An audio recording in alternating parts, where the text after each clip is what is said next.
we spoke about the nature of the Jiva. So, in brief, we mentioned that Jiva means a particular kind of energy of Krishna's. It's called Jiva Shakti. And we are composed of that Shakti. We're composed of that kind of energy. Each individual part of that Jiva Shakti, it is called the Atma. So sometimes you hear the words in conjunction, like Jivatma. So the Jiva is the energy of Krishna's that we belong to that category, and Atma is the each individual person is their own Atma. We also described that the nature of the Jivatmas are of two kinds.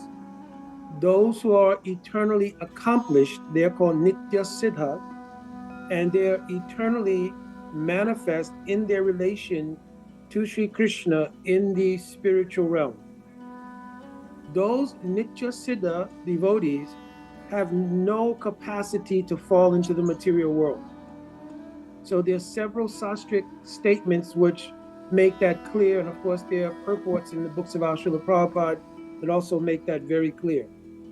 In Srimad Bhagavatam, in the 11th canto, 22:10, it is mentioned there, Anadi avidya yuktasha purushasya veda atmanam swato na sambhavanti anya gyanatva gyanado bhavet.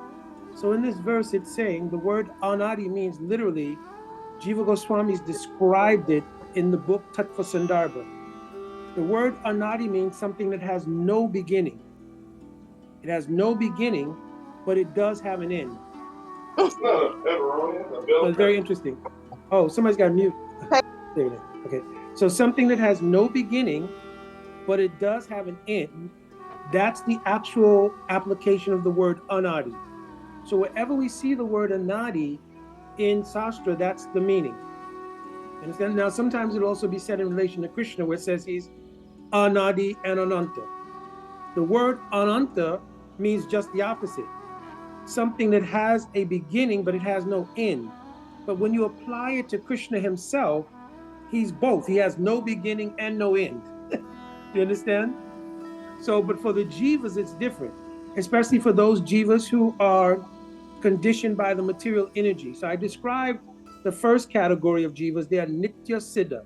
It means they are eternally accomplished. The second group, which is us, we are called anadibada. Sometimes the word nityabada is used, but it really means anadibada. It means bound to a connection with the material energy from a time without any beginning. So some of our acharyas have spoken in narrative form because the acharyas speak in 4 different ways. Sometimes there's a narrative, and those narratives are meant to help illuminate understanding of something that may be difficult to understand. So I'm giving an example. Our Srila Prabhupada, when he first made a very famous recording about the Hare Krishna mantra, he also made a statement there that said, we are all originally Krishna conscious persons, or Krishna conscious beings. So the word original in English parlance means something that has a history to it. It was original.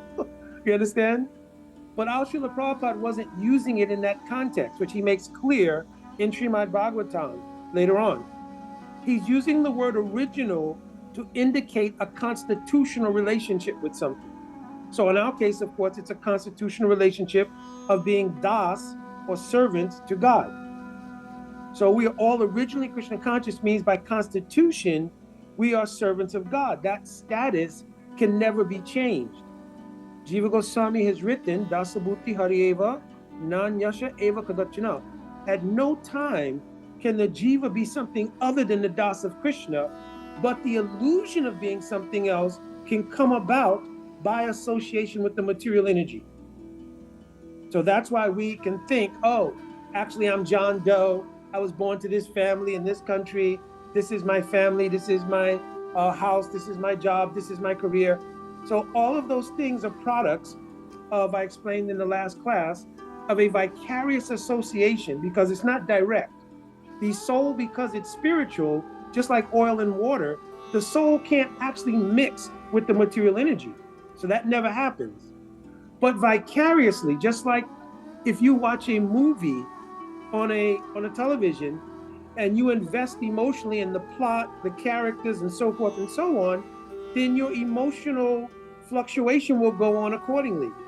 This is the hero, this is the villain, this is the danger zone, right? You're not actually there. It's just a film and you're not actually there, but you're giving emotional investment vicariously. So the soul, the Atma, is giving vicarious identification with the material energy, including the three modes of material nature. By that vicarious association, we become conditioned. That does not have a history. There wasn't a time when that happened. But my point was, Srila Prabhupada used the narrative of giving the suggestion of that because, especially in the Western world, the Judeo-Christian theology was replete with that idea that we were in heaven, we fell from heaven, and now we're repenting. So for preaching to an audience where the dominant theology, of course, everybody may have had different spiritual practices, but the dominant theological idea in the West was Christianity. So Srila Prabhupada used that kind of contextual example to give an indication that, yes, we are fallen from our constitutional awareness of who we are, and we need to revive that. But he was never speaking that we fell actually out of the spiritual world, because our main scripture, Srimad Bhagavatam, it's clearly stated there that in the spiritual world, Dhamna Swainam Nirastam Sada Kuhakam. Kuhakam means illusion, that there can't be any illusion in the spiritual world, so you'd have no impetus or no rationale by which you could fall from there. Plus, once a relationship is developed with Krishna, then that relationship is unbreakable in terms of the spiritual content. Now, we have an unbreakable constitutional relationship, but we can be unaware of that. You understand? But once you develop an actual spiritual, conscious relationship with God, it cannot be broken. Rupa Goswami has written this, Sarvata Dongsa Rahitam Yad Api Dongsa Karane. So Sarvata means all conditions. Dongsa means to break. So this love between the Jiva and Krishna, once it's established, can never be broken. Yad Api Dongsa Karane. He goes on to say, even if there was a karana means a cause. So even if there was a cause, it does not break. So there's no possibility to fall from the spiritual arena or spiritual realm into the material realm. That means that the Jivas and the Jivatmas, rather, who are here, have been here from Anadi, means a time without any beginning. Sometimes that presents such a problem because everyone looks for causation regarding their situation. In other words, if I find myself in a particular situation, naturally there's an idea, well, what happened? Why? Right? Why did this happen? You understand? But there's very deeper meanings to that. I'm not going to go into it here because I just want to sort of summarize what we already went over and get to the next thing, which is how to get out of this situation. So from Anadi, Kal, means from time without any beginning, we've been conditioned by association vicariously with the material energy. And in that verse that I quoted from Srimad Bhagavatam 11:22-10, it says, Swato na sambhavanti. So this phrase means we are trapped in it in such a way you cannot extricate yourself. So by your own efforts, you cannot extricate yourself from material conditioning. Swato na sambhavanti. Anya indicates that it has to come about from another source. Right? Just like if you are drowning in a lake, ocean, river, or in a pool, if that's the case. Somebody has to help you. If you don't have capacity to swim or to yourself save yourself, then you have to be saved by someone else. So this word anya means someone else. Whom, it says clearly there, gyanatva, gyanadha bhavet. So the word gyanatva, my grandson also wants to make a commentary here as he's going. So the word gyanatva means that person who is illuminated with spiritual knowledge. That function of that person is called guru.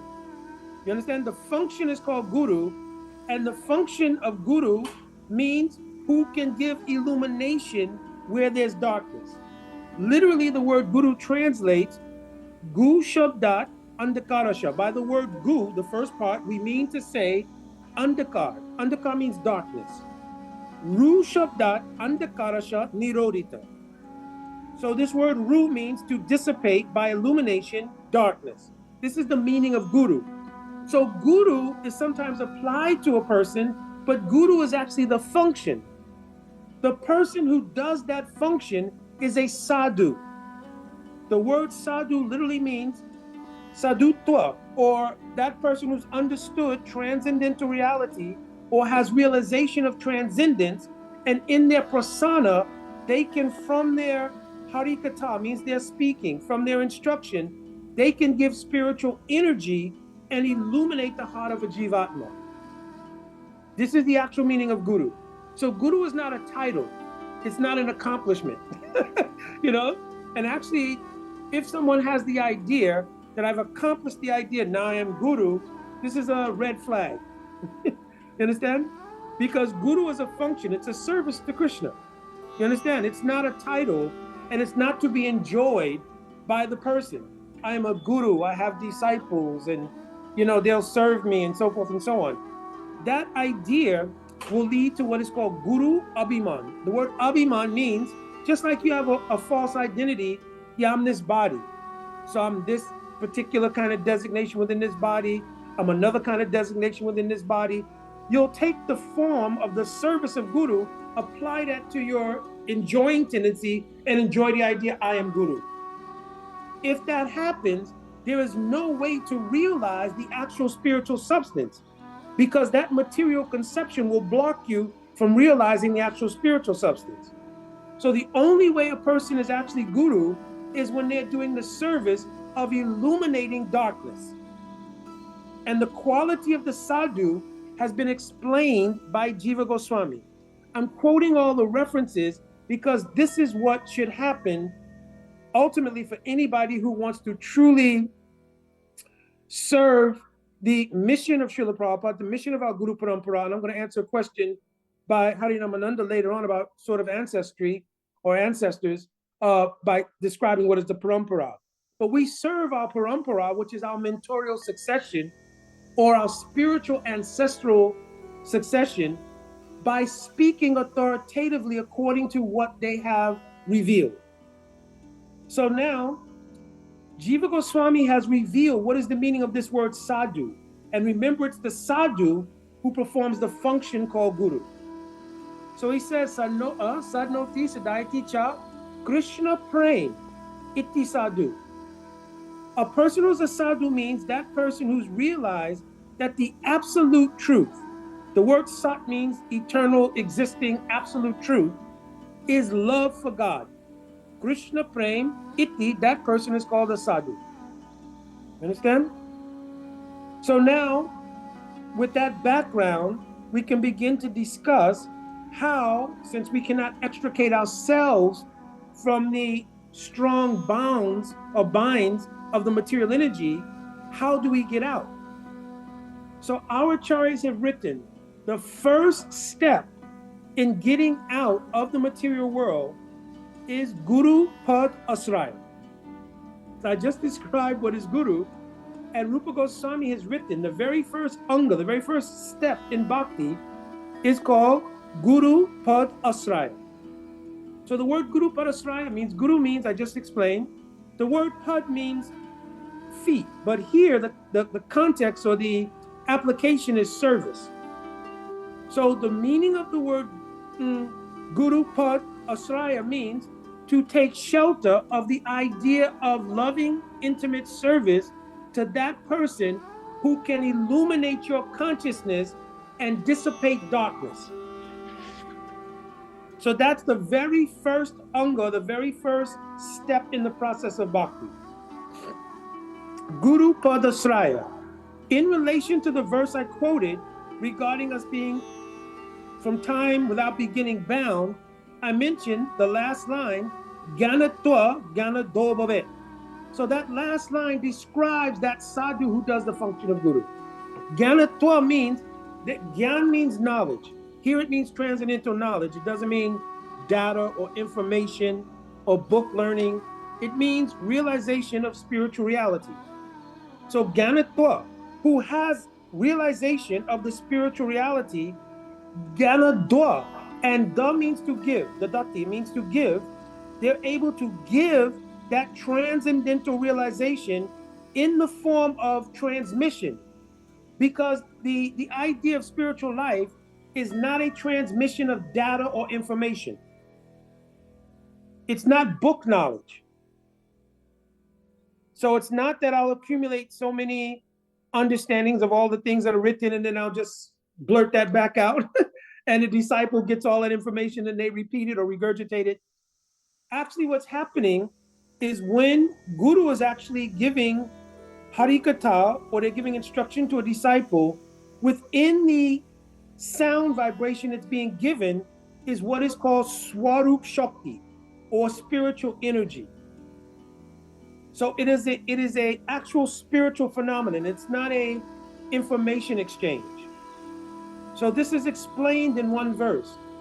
Satam prasanga mamaveya samvido. So this is just the first line. The word satam means a sadhu. It's a synonym for the word sadhu. Satam prasanga. This word prasanga, the word pra, the prefix pra, in Sanskrit means completely. When there is a complete idea of surrender of a disciple and the person is truly a sadhu, it creates prasanga. The word sangha means association. So it means a complete kind of association. I'm giving an example. If you want electricity to flow through something, you have to make a connection. You plug it in, and once it's plugged in, a literal connection is made where the electrical current can run through from the powerhouse to that source into the particular item you're trying to electrify. So, satam prasanga. In prasanga, this kind of connection is made. So that spiritual energy transmits through sound to the disciple or to others also, transmits to them, carrying Mama Virya. The word Virya here means Shakti. It's carrying the spiritual energy coming all the way from Krishna himself. This is called Mama Virya. Samvad means the talk, speaking, instructions, etc. of Guru. That is called Samvad. Right? The word Vad literally means a theology, a theory, and Sam means complete, means when it's absolute because it's spiritual. So the transmission of an absolute truth, when both the disciple is qualified and the Guru is qualified, creates a portal by which the actual energy of God can flow through. That creates realization, not just information storage. And there's a world of difference. You understand? So to make actual advancement in bhakti, realization is required. So Rupa Goswami says, Guru Pad Asraya. The word Asraya he means to take shelter. Taking shelter means Saranagati. The word Saranagati means basically giving up the false ego and self-interest. It doesn't mean you physically have to abandon your entire life and go in and take to a lifestyle of complete, I have nothing. There's a place, time, and circumstance under which that's valid. But in general, the word Saranagati or surrender here means giving up the false ego. Our false ego is the housing within our psychology of everything about the material world's relationship that we have with it. In the false ego is where the three modes of material nature operate.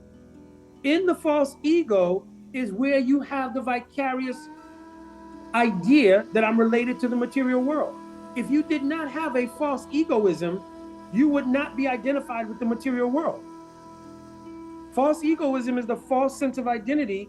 I am a byproduct of this material world.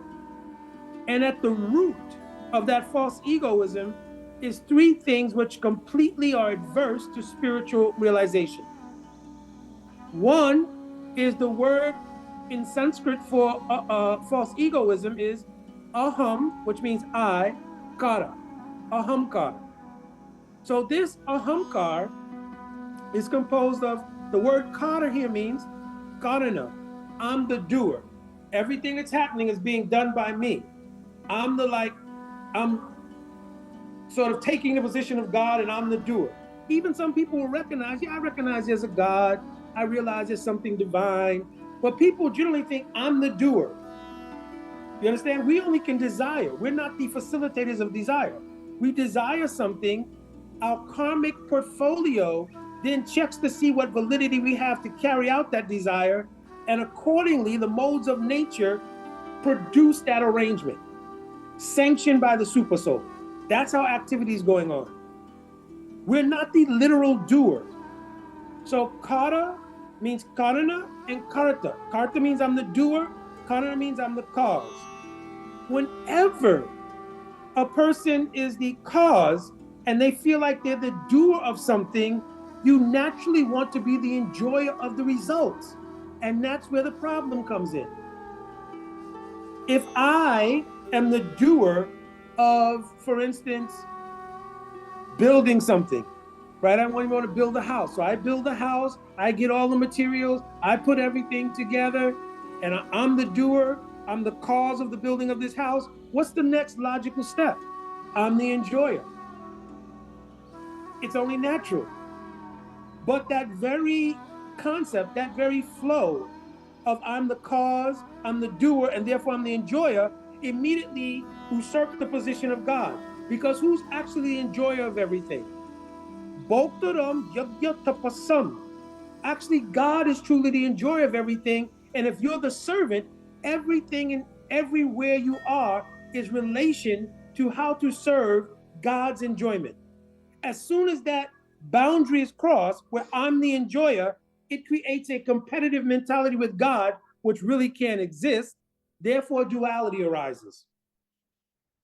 You understand? Because we're not God. We're the servant. That's the actual identity of the Jivatma.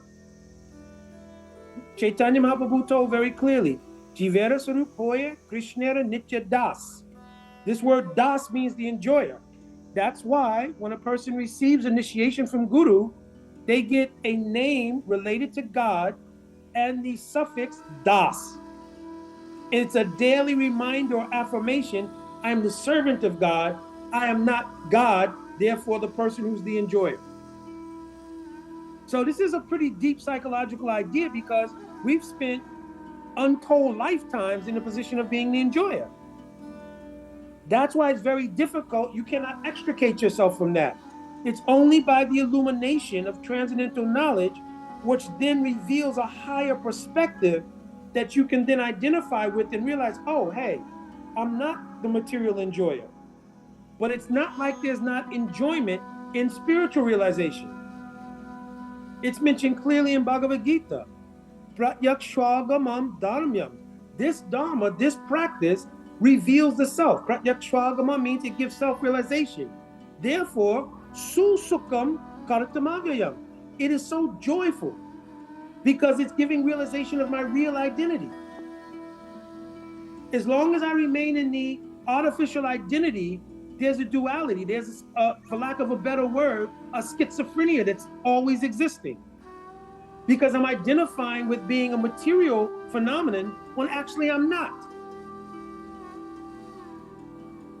So that kind of schizophrenic mindset creates innumerable problems. You understand? So Guru Padasraya, by taking shelter of Guru, Rupa Goswami has written, it is the beginning step in getting the portal open for spiritual energy to come in and give illumination. It's very akin to if you have a light that has a dimmer switch on it. You push the button, and even when the dimmer switch is in its lowest position, it's not very illuminated, but the current has been connected. So in the same way, when we first take initiation, that current has been connected. Now, we still may not be full of realization, but the current has been connected. So now, as you begin to practice under the guidance of Guru, it's like taking the dimmer switch and begin to raise the lever, and gradually illumination begins to take place and darkness is dissipated. This is the function of Guru. So before I go on, and the only reason I'm quoting the Sanskrit here is to tie it back to the authority of the teachings that have come in our mentorial succession, our spiritual ancestry. Because if we lose that, then you'll have people speaking, and it's just basically sometimes conjecture, sometimes this, sometimes that. So we need to be able to tie things back to the source, where it can be checked, where it can be validated. And this has been the history of our entire Guru Parampara. But I'm going to pause here because I'm speaking, a lot, to see if there's any questions at this point, and then we'll just go on to a couple of more things before we open up completely for dialogue. Are there any questions at this point about anything?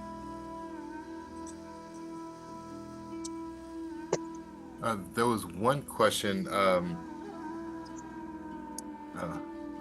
not sure, Mark, if you can unmute yourself and ask that, or if you want me to ask for you. Oh, it's in the chat? Yeah. Hey, Hare Krishna, Prabhu. Hari Bol, Mahaprabhu. You again. One moment. I'm just pulling it up. Oh, okay. So I had asked a question to Hari Namananda Das, Prabhu, maybe a couple weeks ago, maybe. So the war that was fought, the Kurukshetra War, the guys such as the Kauravas, they were also seen in heaven after the war. So the question is, let me make sure I have it here. Why did the Kauravas ascend to the higher regions, along with the Pandavas, if the goal was to remove the burden from the planet, which of course apparently the Kauravas were part of that burden, right? I read the Mahabharata some time ago, and I wondered that, and it just came forward again, and I said, well, let me ask this question. Why do these guys get to ascend when they were the problem causers? Yeah. So a couple of things here. One is that the Kauravas, they ascended to Swarga, or to heaven. The Pandavas, they are eternal associates of Sri Krishna. An expansion of the Kauravas ascend to heaven. The actual Pandavas themselves, they completely go to the spiritual realm. You understand? So an expansion goes to heaven to show what is the glory of Dharma. The Kauravas went to heaven because they did their Dharma. The Dharma of a Kshatriya is to battle. Now, even though they purportedly were fighting on the side of unrighteousness, they fought according to their Dharma as Kshatriyas. And the biggest reason that they were able to obtain heaven is because they fought in front of Sri Krishna. Understand? So they were not liberated, though. They only went to Swarga, which means heaven. But the Pandavas, they not only went to the spiritual realm, but it's described that the original form of the Pandavas did bhajan, means they did deep devotion and meditation at Sham Kund in Vrindavan to obtain eternal service to Krishna. So they're eternally related to Krishna. They appear in the Leela of Lord Chaitanya. You know about Lord Chaitanya? Yeah. They come in the Leela of Lord Chaitanya as the sons of Bhavananda Roy. I didn't know that part, though. Yeah. So they obtain completely spiritual destination, and expansion is spoken of historically in Mahabharata only to show that if one is righteous, they can also obtain Swarga. Because Mahabharata is an itihas. Itihas means it's a history. And the idea of writing Mahabharata and Ramayana was to show what is Dharma. And different people approach Dharma for different reasons. Normally, Dharma is done to obtain not necessarily the highest spiritual realization, but people want economic development. So Dharma, Artha, when they get economic development, they want to enjoy themselves. So Dharma, Artha, Kam. And then when they realize that the material enjoyment is not the all in all, they want moksha or liberation. So these are four subcategories of practicing Dharma. But the ultimate point of Dharma is to obtain love for God. That is a very rare realization. So throughout the Puranas and throughout Itihasas like Mahabharata and Ramayana, many times, like today is Ekadasi. So also Madhavatiti Ekadasi ki jai. Whenever you read narrations about Ekadasi, it's always telling you what kind of benedictions could be had. Oh, if you perform this Ekadasi, you'll obtain this thing or that thing. That's for people who have material interest, to encourage them in spiritual practice. So the Kauravas, their attainment of heaven was one is because they died in front of Krishna. But even though they died in front of Krishna, they should have been liberated. They actually obtained heaven because they still had material desires. Later on, the members of Krishna's own family, they will also fight a fratricidal war called Mosala Lila that comes in the end of Mahabharata. Right? So Krishna's own family. Right? All of the members of Krishna's own family in the Yadu dynasty, they were actually demigods who descended to serve him while he was here. But if they had stayed, because they had so much power, they would have also constituted a burden to the earth. The burden to the earth was of 4 different kinds. The first were the demons who went to Vrindavan, like Keshi, Putana, Agasura, Bakasura. They were actually sages who were cursed in a previous life, and then they were given the benediction that if they were killed by Krishna, their curse would be lifted. So Agasura, Bakasura, Keshi demon, Denukasura, all the ones that were killed in Vrindavan, that was their situation. That was one burden of the earth. Second burden of the earth were demons who lived outside of Vrindavan. Jarasandha, Kamsa, Kalyavana, Shishupal, Dantarakra. They have a special case, but also they were outside. That was the second burden of the earth removed. Third burden was in the war at Kurukshetra. Fourth burden was the members of Krishna's Yadu dynasty who were the demigods who descended, and he could not also leave them on the earth because their power would have become excessive. So okay? Yes, thank you, Prabhu. That was very, very good. Okay. Any other question before we go on? Good question, Prabhuji. All right, let me go on a little bit, then we'll open up for dialogue. So we were at the point where Rupa Goswami has described the first step to get out of the material arena. Guru Padasraya Tata Diksha Shikshadi. So the word Diksha means initiation. Harinam is not really an initiation. Harinam is an entrance into the parampara. Understand? When Guru gives Harinam, Guru is giving spiritual subsidy to your chanting of the name.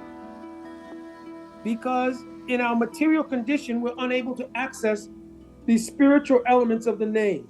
So Shri Guru, he gives from his own heart the spiritual subsidy to have contact with the name. Prior to taking initiation, the chanting is called Sukriti. It's called the good activity or pious activity that will lead later on to association with the sadhu. Everybody clear on this? Prior to actually taking Harinam from Shri Guru, the Nam that's being chanted serves as a vehicle to help get association with a sadhu by which the Nam can be subsidized to produce the actual manifestation of the Nam. That's why people take Harinam initiation. It's technically not initiation, it's the giving of Harinam. The second part of that is called Diksha. The word Diksha is composed of 2 things. The word Di means Dipya Gyan. It's the giving again through the portal of the association of Guru and disciple, actual transcendental potency, not just information. Transcendental potency. And the second part, Kshi, means, like in Diksha, the word Ksha means to do away with all of the obfuscations and blockages to obtaining your spiritual destination. So Diksha means the process by which transcendental knowledge is given and the obstacles to stopping realization of that knowledge is taken away. That is called Diksha, and that's sometimes in common parlance called the second initiation or Brahman initiation. People call it different things.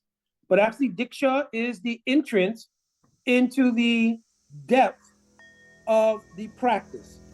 because you cannot truly practice until you have a sense of a spiritual identity.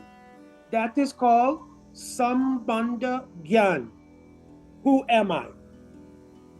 That's why the very first question that Sanatana Goswami asked Chaitanya Mahaprabhu when they met was, Keami, Kene am I, Jaritapatra, who am I and why am I suffering?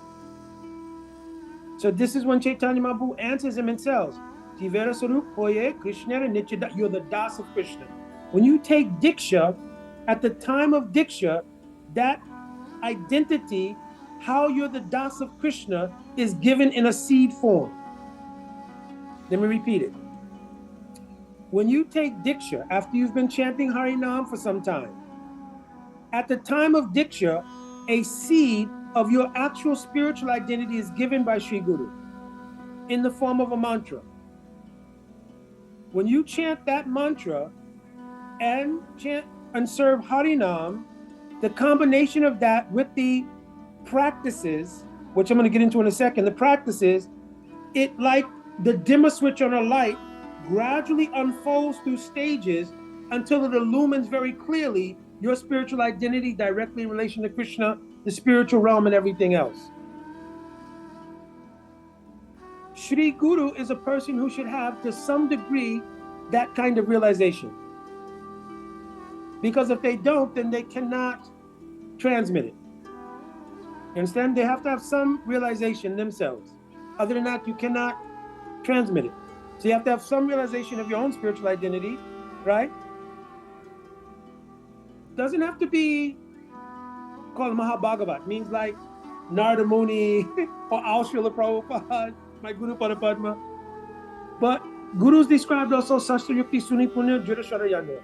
Their faith and their realization has to have come to a point where Sastra Yukti Suni Punya, their realization of Sastra and its applications and logic and utilization has to be mature. And they have to have some realization of their own spiritual identity. When that happens and you take Diksha, that is transmitted to the disciple. Then the disciple couples that practice of the mantras with their daily sadhana. It means you wake up in the morning, you say your morning prayers, and then we sing prayers to glorify Guru, the Guru Astakam prayers. And then after that, right, there's the singing in Almat, there's the singing of a special song for that time of day. Then there's actually the service to Tulsi Devi. And what does that mean? All of the meanings also have to be there. So when the disciple performs these things with understanding, then it's described that the spiritual substance, the spiritual energy opens up in their heart, just like a seed. When it's being watered, it begins to sprout, then the seed begins to open up. There's a creeper, the creeper begins to grow, then that creeper begins to bear flowers, fruit, etc., etc. Understand? So that's the process of Harinam, then Diksha. Diksha is always accompanied by Siksha. The word Siksha means Guru should train the disciple constantly until the disciple's fulfillment is completely blossomed. After which, the disciple realizes his Guru's spiritual identity, and there's the ability to serve within the spiritual domain based on mutual realization. So the last of the four elements of the beginning process is called Vishrambena Guru Seva. So this means at the point where one can serve Guru in intimacy because one has clear understanding of their spiritual identity of their Guru Dev, and then they're able to, by spiritual maturation, serve Sri Guru in the higher realm. Understand? This is the process of bhakti. This is the process. To some degree, what has happened is, in the absence, to some degree, of that kind of understanding, or the desire to keep aspirants on a certain level and keep the quote Guru on a certain level, those things are not being taught sometimes. And sometimes to keep a certain spatial relationship between the disciple and the Guru. But Guru, if they're not doing this, then it's not really the service of Guru. If you cannot give to the disciple illumination so they can realize what is bhakti. Then at some point, a couple of things may happen. They'll become disillusioned with the process and go away because they're not getting realization. You understand? Or they won't think that the peaks and valleys that you go through in the practice aren't worth it because I'm not really getting any reciprocation from the practice. But you can't get reciprocation if you don't understand what it is you're doing. So every single thing from when you wake up in the morning, the first thing you do, fold your hands while you're in the bed. And you offer pranams to Sri Guru. Nama Om Vishnu Padaya, etc. What does the word Namo mean? Namaha means Na Aham Mameti. It means I'm not the false ego. So just think, every day from the first thing you do in the morning, for years and years of practice, is you're affirming, I'm not the false ego. The very first words out of your mouth every morning. And that allows you to begin to contemplate yourself as a spiritual identity. In the very beginning, the first realization of your spiritual identity is simply, I'm the Das of Krishna.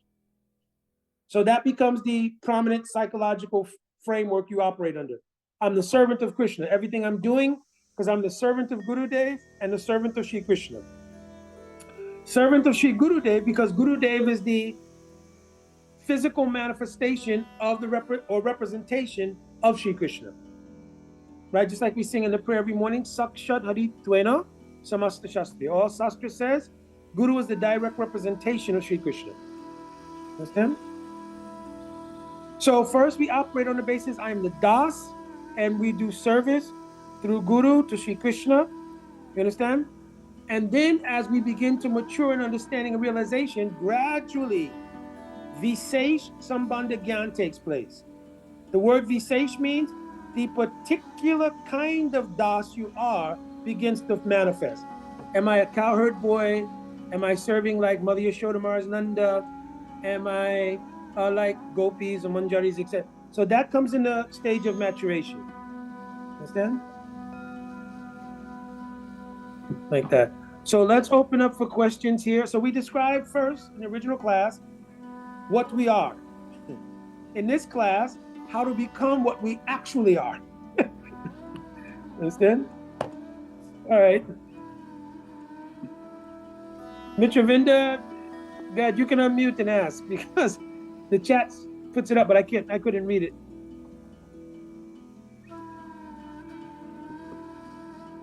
Haribo, Didi. Oh, wait. You want to read it? Harinamananda?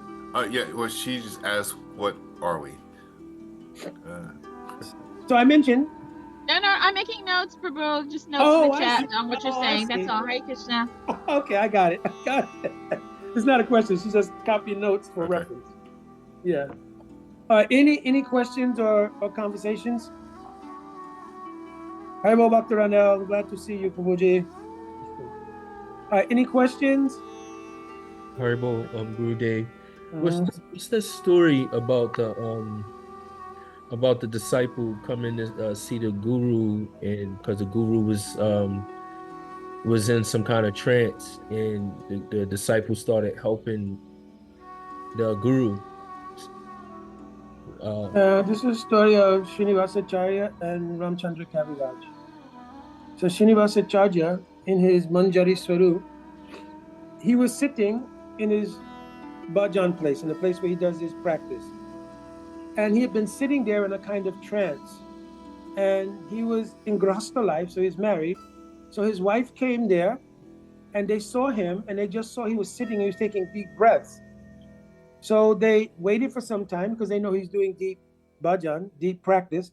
They bought his prasad. He didn't eat the prasad, anything. They came back 1-2 days, this went on. They became worried. So they called for his disciple, Ramchandra Kaviraj. Ramchandra Kaviraj came there, and immediately he could understand that his guru was in what's called antaradasha, means he was in internal consciousness. So Ramchandra Kaviraj, in his own Manjari Swarup, he went and he saw that his Gurudev was looking for the nose ring of Srimati Radharani, which had fallen into Radha Kund. So his Gurudev, the reason he was taking deep breaths externally is because in his internal form, he was diving into Radha Kund to look for the earring. Then he would come up and take a breath and go down. So then Ramchandra Kaviraj joined in the search and actually found the nose ring. Understand? So this is what I described in the end as Visrambena Guru Seva. When the disciple becomes mature and they realize the spiritual identity of their guru, this is why many of our acharyas, they reveal their spiritual identity before they leave. Like Srila Bhaktivinoda Thakur's Kamala Manjari, Srila Bhaktisiddhanta Saraswati Thakur's Nayana Mani Manjari. My Gurudev, I'm not saying, but I know my Gurudev's is Raman Manjari, is my Gurudev's form. Understand? Similarly, if you go through the whole parampara, Vishwanath Chakravarti Thakur is Vinoda Manjari. Krishna's Kaviraj is Kasturi Manjari. Right? And then you go to the Goswamis, Jiva Goswami's Vilas Manjari, Rupa Goswami's Rup Manjari, Sanatana Goswami Rati Manjari. So, excuse me, Lavanga Manjari, Raghunath Das Goswami is Rati Manjari. Right? So all the way to our parampara, mostly is Manjaris. You understand? And this gives an idea. I'm following a certain kind of, as Harinamananda asked me to speak about, a certain kind of spiritual ancestral line. Right? In any culture of antiquity, people give some reverence to ancestors. But in all of those cultures of antiquity, whether it was ancient Kemet, means Egypt, or whether it was like I perched in Africa for 8 years, obviously. So I was able to visit a place called Ile Ife. Ile Ife is sort of the home of the tradition of Ifa. In the Western world, when the slaves came to the Western world, that tradition became known in different places by different names. In Brazil, where you had a predominance of slaves that came from that tradition, it became known as Candomblé. In Cuba, it became known as Lucumi. In Puerto Rico, other places, and even in the Western world, came known as Santeria, etc., because it came synthesized with Catholicism. Understand? But in all of those traditions, the nature of the ancestors is very important. And the reason is, it's considered that the ancestor was somebody who had become spiritually accomplished. And therefore, your connection with your ancestors was a point of the potency and power they had by their spiritual accomplishment.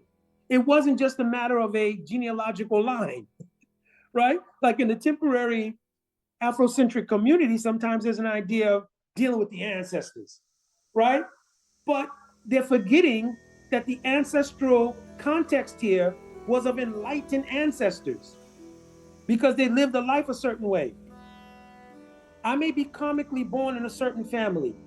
Now, in that family, if the ancestral line is full of people I know who were drinking, smoking, this, that, and this, what realization did they have when they left this world? So it's not just a superficial thing. When you go back to the cultures of antiquity, they lived according to the what we call Dharma here. Let's say in the Ifa culture, it's called Iwapele. They lived according to that. And therefore, they followed ancestral protocol because the ancestors were realized. They were accomplished spiritually. So it wasn't just a superficial genealogical appreciation. Understand? It had some substance to it. In our case, especially when you take Diksha, one of the meanings of Diksha means to become twice born.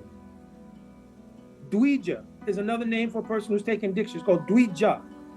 Dvi means two, Ja means born. So it's like taking a second birth.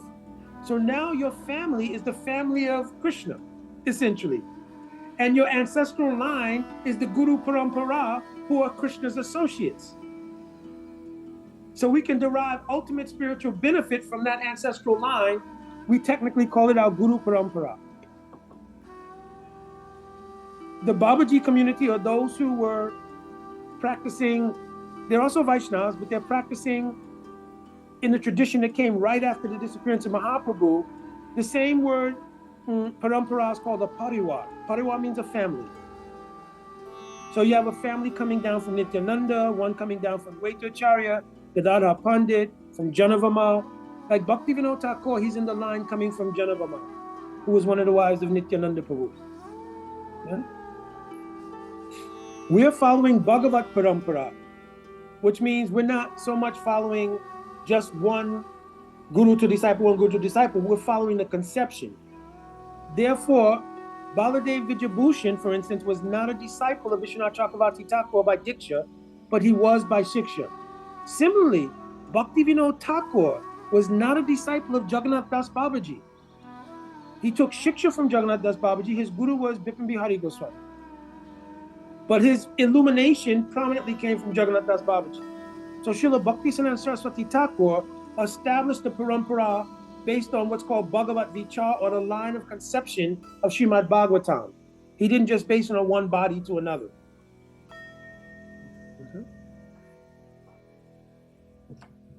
Ram, it's okay?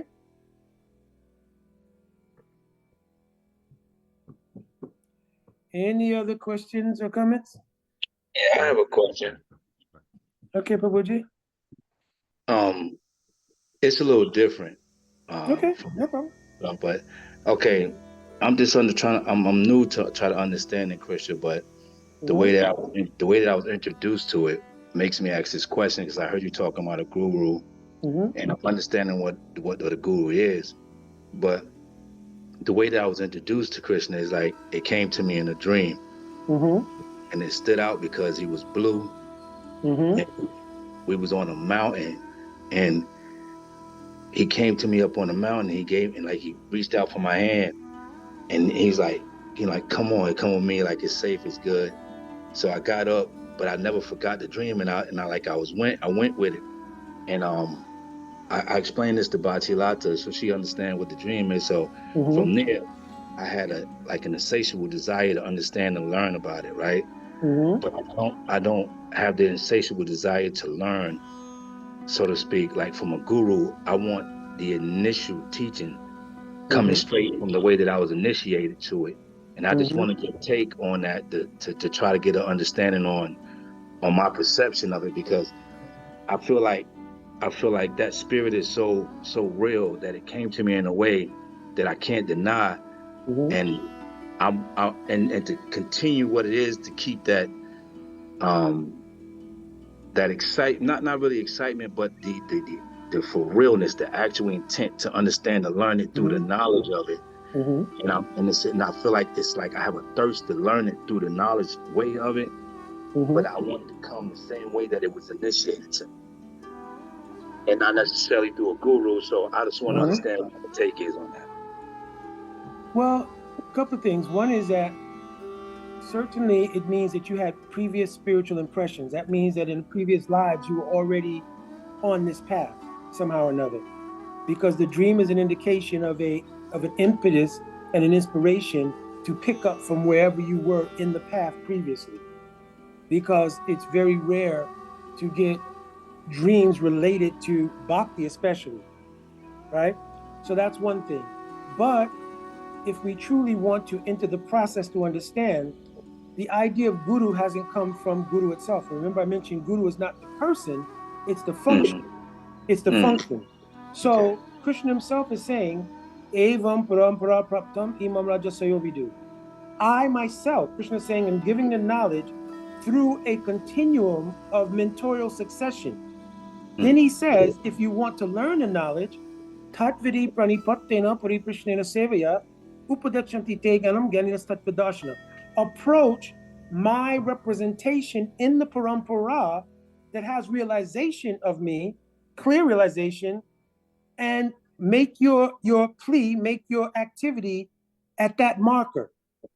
So some things that obstruct us from the idea of guru is the idea of considering that guru, who are they? They're just like me, and so forth and so on. So it's not really about the person, it's about the function. And that function is a realized function coming through someone who I described earlier as sadhu. So traditionally, we've seen the whole maybe misconception of guru, guys on the big seat or ladies on the big seat, and there's a whole hoopla and so forth, so on. The actual reality of that should be, these are expressions of love, but the person receiving those ideals of love should be reciprocating them by illumination, not drinking them as an enjoyment. That's what I spoke about earlier. So the idea of false guru has put people off from what is the real idea of guru. Guru is only the manifest he's the manifestation of the principle of what you had in that dream.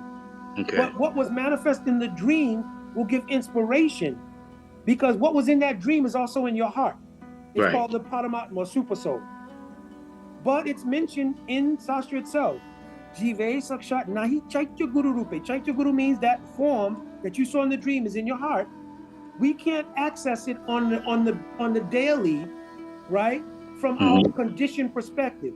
Therefore, that same thing that's in your heart appears before us in a living form like us that's illumined. Understood. Understood. Very well said. Very well said. And then the last thing, one last point on this. This is why ultimately the relationship with Guru, it will lose that pomp and circumstance and become what's called Vishram Bena Guru Seva. That was the last thing I mentioned. That means an intimacy of heart starts to take place. Right. But first you have to make sure the person is genuine, because if the person is literally, forgive the language, tripping on the idea I'm Guru, red flag. Red flag. Okay. Absolutely. Absolutely. Red flag. Okay. Okay. Well said. I understand clearly. Thank you. Yeah, my brother. You can contact me anytime. We free to have friends. Okay. Well, yeah. I'm ready to pick your brain, man. All right, my brother. All right. All right. Any other questions or comments? I have, if no one else has. So I want to hold off since we're opening the floor for everyone else.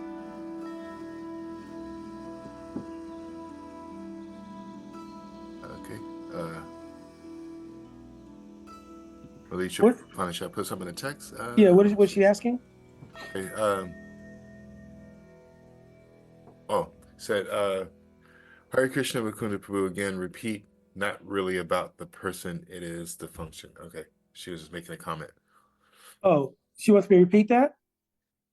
I think she was just making a comment. I'm not sure. Okay. Well, I'll repeat it again right quick. Yes. So, Guru, when you analyze the words, we just by sort of common parlance, we say, oh, my Guru, the Guru, and we kind of associate Guru with the person. But the literal idea of Guru is a function performed by a sadhu. Because Guru means to illuminate darkness by light. That's the meaning of the two words, the two syllables. Guru literally means, Guru means darkness, Ru means light. So to dissipate darkness by light, that's called Guru. That's why even in the mundane world, like in India, if you go to India and you want to learn music, you go to a music guru. So he can enlighten you and remove your darkness about music. If you want to learn about martial arts, you go to an Astra guru, a guru who knows martial arts. So Sadguru means a guru who can teach you about eternal existence. They're called Sadguru. You understand? That function of giving illumination is done by a person who's a sadhu. And a sadhu means somebody who has some realization, direct experience, what is love of God. And therefore their persona becomes sort of a representation of what is love of God. So that person doesn't think I'm Guru. You understand? The person has their own spiritual identity. So they don't think I'm Guru, because that's just another designation in the world. Yes, I'm an accountant. I'm an athlete. I'm an entrepreneur. I'm a guru. You understand? It just becomes another designation. So that function can only truly be done by a person who's sadhu. And sadhu means who has some realization of their own spiritual identity. Therefore, they don't have any need to try to enjoy a designation called Guru.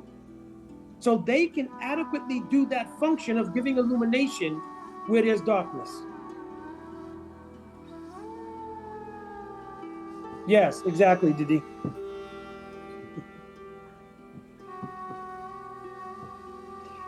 In fact, that becomes a little problematic, because this is one of the things, like Eugene Prabhu, he asked a nice question, that the whole idea is that we do have a feature of God within our own heart.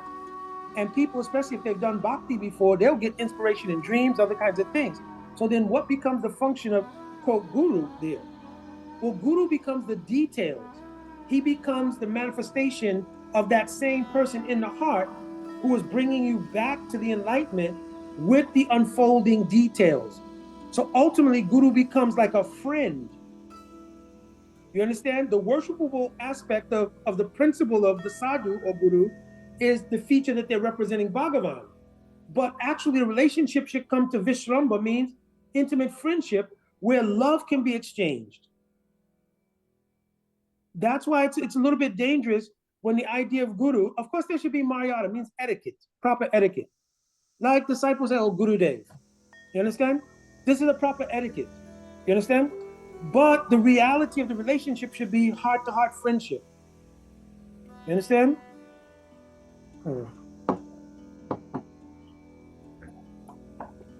Okay. So does anyone else have a question? You can unmute yourself.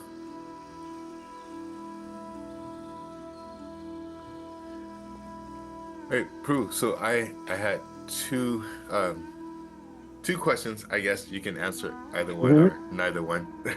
Up to you. So one is, so you mentioned Janavi Devi. And I'm just taking it back, Krishna speaks about how, what does he say, fine speech, and that he is the woman, and we hear about the enlightened devotees in Vrindavan, such as the gopis. We hear about all these phenomenal women, and then we hear about Janavi Devi as she became basically the acharya. So the question was, are we ever going to get back to that point of gurus, females, gurus? Is that something? Or the second question is, Dukhi Krishna, right? Is he found Srimati Radharani's bracelet? So the question with that is, when he was chastised initially, can you explain what can you explain that pastime a little bit, like the offense that the was backdrop? not actually an offense, but yes, the backdrop. So either one of those questions. Both. So in terms of female gurus, our entire line is full of female gurus. The wife of Advaita Acharya gave Diksha. Janavama gave Diksha. Ganga Mata gave Diksha. Who was Laksha Shir, the prostitute that tempted Haridas Thakur. When she became reformed, she also gave Diksha. So the line of females giving Diksha in our tradition is right. There's been so many, right? So that, I don't even know why that was a debatable thing. So that may be an institutional consideration from one institution to another, but in the line, there's been so many female Diksha gurus. Yes. Right? It was prominent in our line, actually, at a point. So that's one thing. In terms of Dukhi Krishna was a disciple of Hridoy Chaitanya. Hridoy Chaitanya was a disciple of Goridas Pandit, and they were in Sakyaras. Dukhi Krishna, according to his own internal mood, was actually a Manjari. So at one point, realizing that Hridoy Chaitanya sent him for his bhajan siksha, means his teachings in his internal activity, his spiritual activity, to Jiva Goswami. He not only sent him to Jiva Goswami for bhajan siksha, means how to develop your own internal spiritual mood, because he's in Sakyaras, he can't give instruction in what is Manjari Bhav. So this is a little bit on the higher spectrum here. So he sent them to Jiva Goswami. Also because Jiva Goswami at that time was a preeminent philosophical person in our tradition. So along with Narottam Das Thakur and Srinivasa Acharya, they all were from different gurus. Narottam Das Thakur was a disciple of Lokanath Goswami. Srinivasa Acharya was a disciple of Gopal Bhatta Goswami. So they all came to Jiva Goswami to learn. Now, when they were learning, obviously the mood of Dukhi Krishna, who later became known as Shamananda, his name became Krishna Das, right, under Hridoy Chaitanya. But as he developed his mood, under Jiva Goswami, he was studying, and he used to do a service where he would sweep near Nidhuban. Nidhuban is the place where the Ras Leela goes on. One place, many places, but that's one. One day he found a nupura. Nupura means an ankle bracelet. The ankle bracelet was extraordinary. So he knew, this must belong to someone very special. So when he went back for study that day, he asked Jiva Goswami Pad, I found this nupura, it seemed very special. I found it at Nidhuban. He told, listen, only give that ankle bracelet to the owner, no one else. So in his meditation, all of this is to bring out his spiritual identity.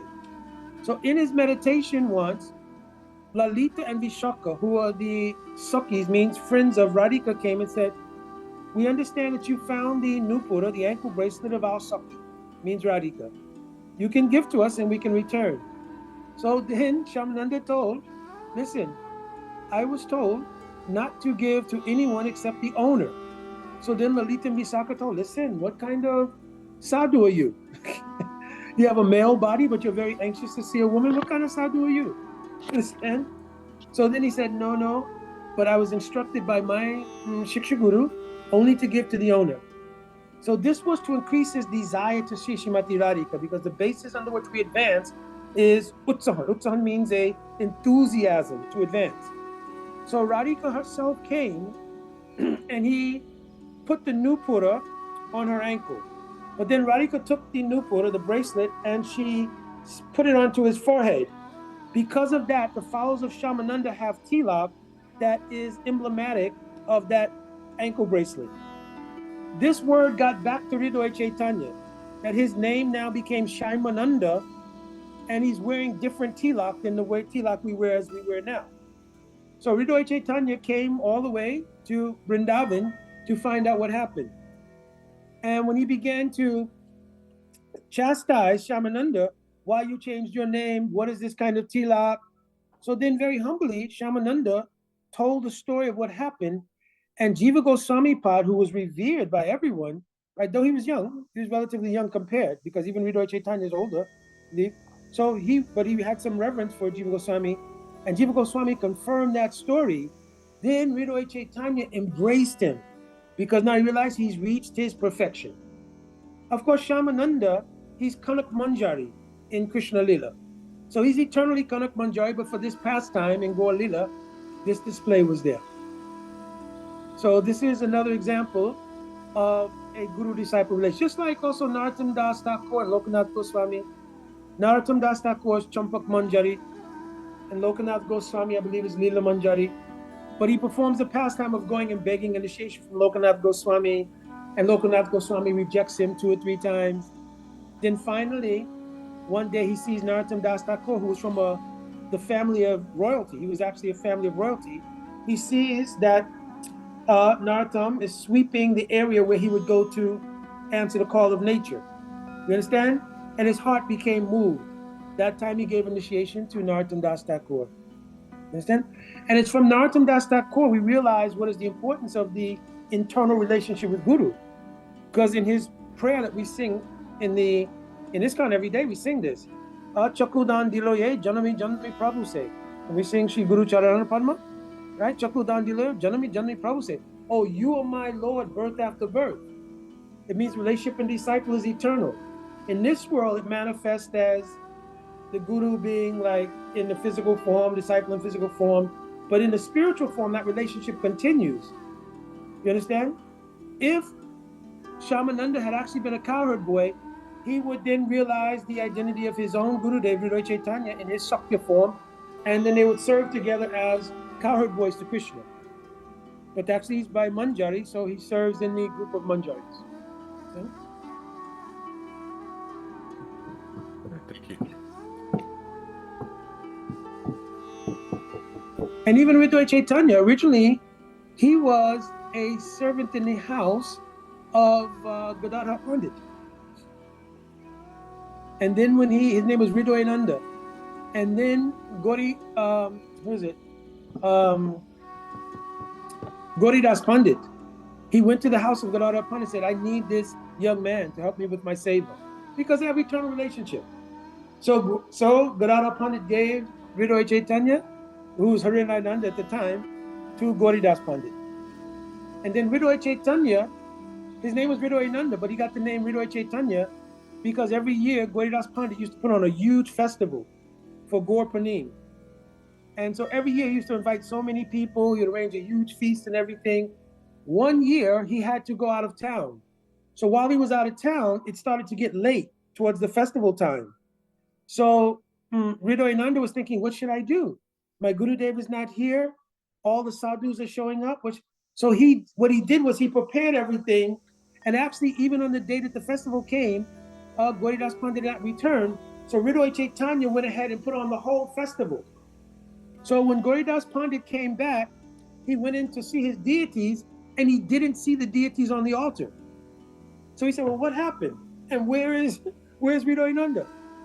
So then he heard all of the kirtan going on, and he immediately went to that place, and he saw that Hridoy Chaitanya was dancing, all these different sadhus were dancing in the kirtan. Then he looked closely, he saw his deities of Gaur Nitai also dancing. You understand? So Gauridas Pandit, he said, what are they doing here? So he ran to grab the deities, and the deities entered into the heart of Hridoy Nanda. So he became known as Hridoy, means the heart, Chaitanya. That person who Chaitanya Mahaprabhu actually entered his heart. So these are obviously all transcendental pastimes and so forth and so on. We're living in a three-dimension, mundane, material world, very difficult to conceive. There's levels to it. There's levels to this thing. Rome wasn't built in a day, and this thing may not be built for a while, but it's worth the journey. All right, I think we're getting to that time. And there's some other questions. We could take a couple of others, but we're almost getting to that time. Hare Krishna. Haribo, Mitravinda. Dandavats. I have a question. My question is relatable to the personal aspects of the practice, the relatable to Dharma and worship of Radha and Krishna, and those aspects of relationships you've spoken on before. My question is, why have we gotten so far away from the mood of compassion and care in the name of being serious in Krishna consciousness? Not holding to aspects of affection and, the 6 types of gifts given and 6 kinds of ways that we can relate. You know what I'm saying? I don't want to get too technical because that's not my mood. How can we get back to the aspects of care that really relate to the beauty and personalism of bhakti? It's difficult unless there's some maturation in bhakti. If there's no maturation in bhakti, people are still operating in the principle of false egoism. I think I've mentioned many times that actually until there's some establishment of our spiritual identity, I don't mean the relationship with Krishna, because that comes in a deep level of maturation, but even constant consideration that I am the das of Krishna, the complete absorption in that inner spiritual space. I am the das of Krishna. That has to be remembered. That's why our spiritual practice that we do every day is an affirmation of that principle. When you do the practices ritualistically without meaning, you can't get to that space. And therefore, even in the dress of a devotee, people are still operating actually in false ego. You understand? They're not really operating in the space of devotion. They're operating in a space of false egoism with the veneer of devotion. There's a difference. So what happens is you can't get to that space of true compassion because you can't see it from the spiritual prism. You can't see it through a spiritual prism. You're seeing it through false egoism, even if the veneer or the dress appears to be like a devotee of Vaishnava. So this is why Sambandha Gyan, knowledge of your relation with Krishna, which first starts as I'm the das or dasi of Krishna, that has to be established first. And then when you operate on a continuum from that basis, then you can operate in such a way that all of the elements that are naturally qualities of being a sadhu. And then there's another thing. Mahaprabhu told Raghunath Das Goswami, Antra Nishtakara Bhaya Lokya Vyavyahar. I used to work so many jobs. I played music. I had a career in law enforcement, so many things. To the external world, I deal with the external world in a certain way. My bhajan is actually internal. You understand? Antra Nishtakara. Inside is where all of that should be going on. To the external world, you may have to deal appropriately. Right? So somebody comes and they're trying to cheat or something, you may have to correct them, right? If like somebody falls down or has an accident, you can't run over and say, you're not that body. Yeah. You have to do the needful, show compassion, right? So empathy, somebody's going through a very deep emotional crisis. You're not that body, you're the spirit soul. Mm. So this is not, like I mentioned one verse, Sastri Yukti Sunipunya, Judishanya. So the word yukti in Sanskrit means not only logic, but it means application. You can only apply something when you have some realization and you can know how to apply it best. You understand? Yes. So circumstantially, you have to speak according to the circumstances. Vyavyaharically means according to the external circumstances. But internally, you also can't lose your connection with your internal reality. Because also, this is another danger, which is demonstrated in the pastime of Jad Bharat. That Jad Bharat, not Jad Bharat, but Maharaj Bharat, right? He was doing bhajan, he reached the stage of bhav. But when he saw that the deer jumped over the river being chased by a tiger and dropped her doe, he became attached to that doe and he lost his bhajan life. So even though he was demonstrating compassion, his heart re-entered into the mode of material goodness. And therefore, he ended up being absorbed in that deer to the point where at the time of death, he actually was absorbed in that deer and took birth as a deer. You understand? Now, this is to give information. Because obviously, if you reach the stage of bhav, you're not going to take birth as a deer, right? But this is to teach the importance of always keeping your bhajan in your heart as the central realization and reality in your life, and then dealing with the world accordingly. Understand? This is a very important thing. Because most people are working, they're dealing with the world in different ways. So you cannot walk around in sort of a cloud of bhakti. But you have to have a temple built into your inner consciousness where you remain situated and then you deal with the world accordingly and appropriately. No, thank you so much for that answer, Prabhu. I've been contemplating this for, when I came to Krishna consciousness, for many years, based on what I've seen in terms of external relationships with, those practicing bhakti, and those who the examples were not matching what I hear or what I read and what I've been told bhakti is. And there's definitely difference in natures of each individual. So some carry it more than others. But then I hear you so deeply on protecting it, because when we're too open in our own aspects of personalism, which may be on deeper levels than others, then you can become wounded by people who don't understand that you're saying this is the high, this, and this, but somehow certain people are not absorbing it. They're not able to balance it in a way that it comes to the surface in appropriate situations where there should be care, where there should be kindness. And actually that should be a general as practicing one practicing bhakti, in our dharmic practices. Lord Chaitanya was walking, moving, thinking, feeling, speaking compassion. So in that way, he was exemplifying Radharani. And so I feel there's a balance to the space that is good in our communities, that helps new people understand that this is not the place that you ran from. And at the same time, it keeps them safe with whatever loving energies that they have. And that's one of the things that's scary to me when new people come into spaces and they're open and they're, they really, they have some connection from maybe even some other lifetime, and they feel like, oh, this is great, this is home. And then they get kind of chopped up into pieces. Yeah, a lot has to do with, you have to have, this is again back to the conversation about Guru and Sadhu. You have to have real Sadhu Sangha. Real Sadhu Sangha also insulates your inner space. So your sacred space should remain insulated.